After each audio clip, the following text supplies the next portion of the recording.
we're diving into how you can unlock the full potential of your Canon EOS R8 for fast, continuous shooting.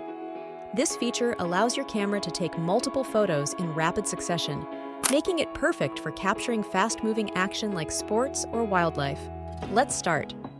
Turn on your Canon EOS R8 by rotating the power switch to the on position. Set the camera to high-speed continuous shooting mode. Press the drive mode button located on the top of the camera. Use the main dial near the shutter button to scroll through the options until you reach the icon depicting multiple stacked rectangles, representing high-speed continuous shooting. Adjust your camera to manual mode, M, for better control over shutter speed and aperture. Rotate the mode dial on the top of the camera to M. Increase your shutter speed. To freeze fast-moving subjects, set a shutter speed of at least 1/1000th of a second or faster. Adjust the shutter speed by turning the main dial while holding down the shutter speed aperture lock button.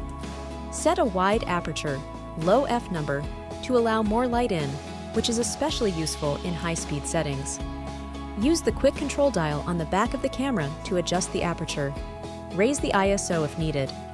If you're shooting in low light, increase the ISO to maintain a fast shutter speed without underexposing your images. Press the ISO button and use the main dial to adjust. Focus on your subject. Half press the shutter button to autofocus. Start shooting. Fully press the shutter button to begin taking continuous shots. Keep the button pressed as long as you want to keep shooting, and that's it. You're now ready to capture stunning action shots with your Canon EOS R8 using fast, continuous shooting.